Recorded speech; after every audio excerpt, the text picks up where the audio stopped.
Whoever found this video, I'm Annie. Please help. Those scallops around us, they've changed. They're monsters, and they're full of ice. Teeth. Whenever I close my eyes, they're watching me. Here's how I know. Please help me.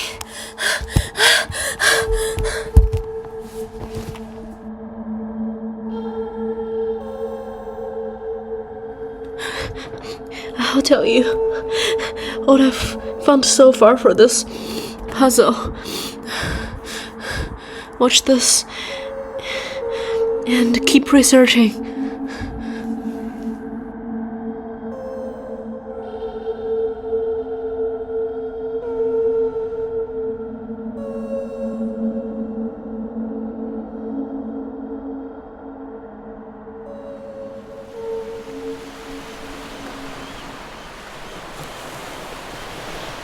So it all started on a beautiful sunny day near the ocean. I was with a group of friends. We saw those scallops.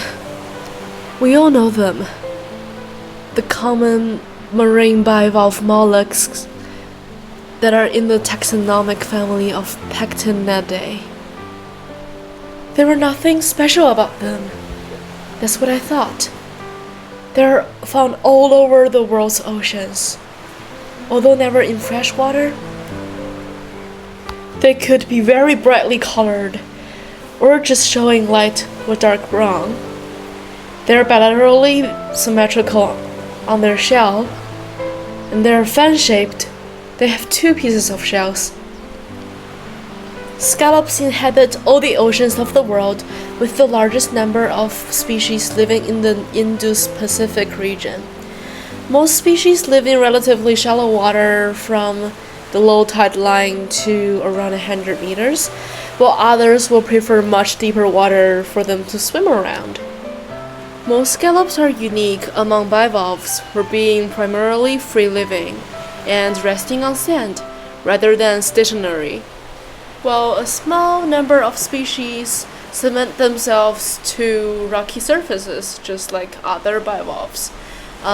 They might also attach to seagrass or other hard shells using a secretion called a basal thread, which is also seen in other bivalves. About their locomotion, they are one of the very few groups of bivalves to be primarily free-living, meaning they can swim around rapidly short distances. Some of them can even migrate some distance across the ocean floor. They look really funny when they swim. When they sense the presence of a predator, such as a starfish, they may attempt to escape by swimming through jet propulsion created by repeatedly clapping their shells together.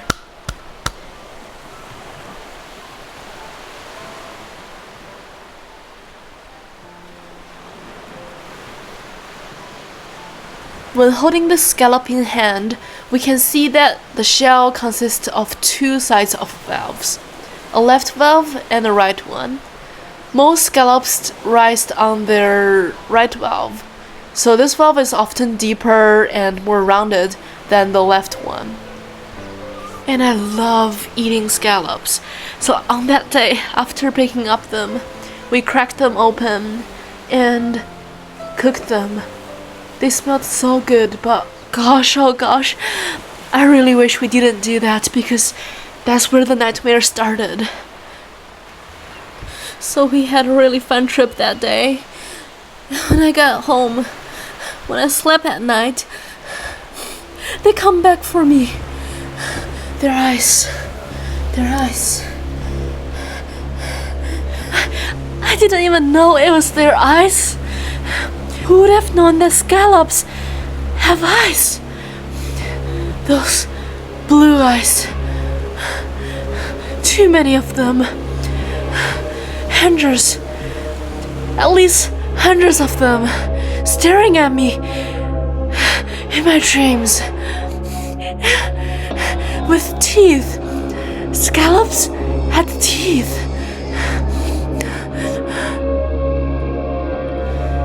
later, I learned that those were not teeth, those were tentacles of the scallops that help them to detect predator and sense their surroundings. To better understand them, I cracked open a scallop left over from last trip. Here's how it looks like inside. That part attached to the shell is the mantle. And this is the muscle part. It's called the adductor muscle. It firmly attaches to both shells so that the scallop can open and close by contracting and relaxing this muscle. This is actually the part that I love eating. We can see these differences between the species in the bivalve. Their structures are different because they have different lifestyles. This clam here, it has a really big foot because it can dig into the sand by using it. They also have really long siphons to suck in water and pump out water from below the sand. Scallops, on the other hand, they have really small foot and they have no siphon because they don't need to hide in sand. They can be free living and escape from their predators. This thing around the adductor muscle is the gill, and they have the gills on the other side too. They are for breathing and feeding. Scallops use these gills to filter out food. They are filter feeders too. And that part is their gonads. It will be red if it's a female, and it will be white if it is a male. Under their gonads, they have their mouth right there. And that part is the digestive system, right behind the mouth. The digestive glands, esophagus, stomach, and intestine are all in the dark area. The intestine leads to the side of the adductor muscle where the scallop's anus is located at the end, right there. So it has a complete digestive tract with both the mouth and the anus. Whoa, that looks pretty typical. You may ask, where are the eyes? If you recall from the dream, they were right on the edge of the mantles.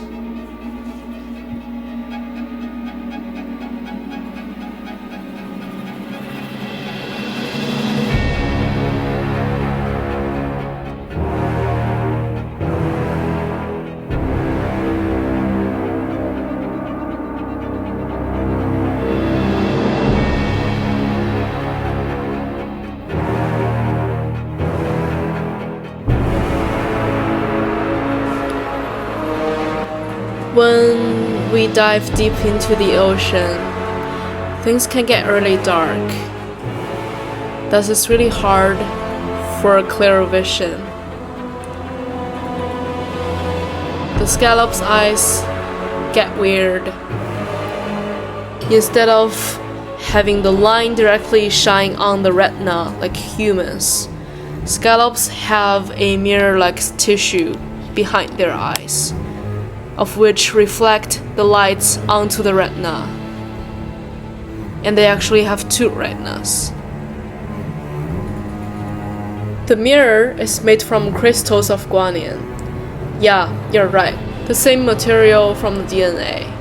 But crystalline guanine is also a highly reflective material.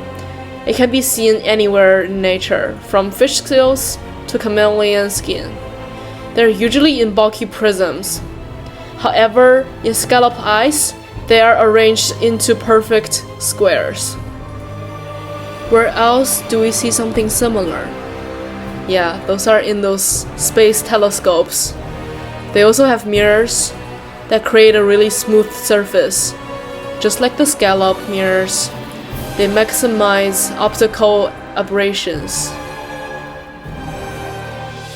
So the scallops, have they ever wondered the mystery of the land?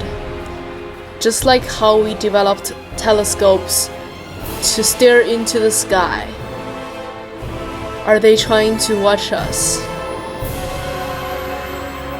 Are they trying to discover the wonders outside of the water, just like the outer space for us.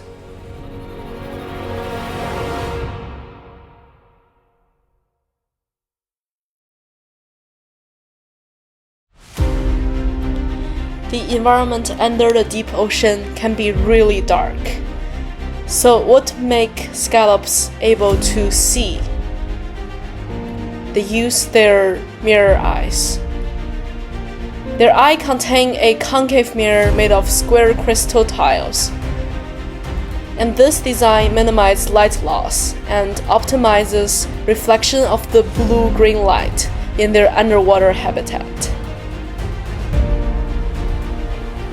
They also have this very special double retina. The upper, the distal retina is used for detecting predators, triggering scallops to close their shells and evade threats. The lower, the proximal retina, helps scallops to detect environmental cues, guiding them to find safer habitats. Scallops can distinguish moving particles based on size and speed, helping them to decide when it's safe to open their mantle for feeding, reducing risks for predators and parasites. Their eyes also provide a resolution of about 2 degrees, far sharper than most bivalves. They also have up to 200 eyes around their mantle. They can achieve nearly 250 degrees of vision, allowing them to monitor their surroundings, navigate, and maintain spatial awareness. Each eye's visual input is combined in their nervous system, enhancing depth perception and overall visual ability. These adaptations are the key for scallop success.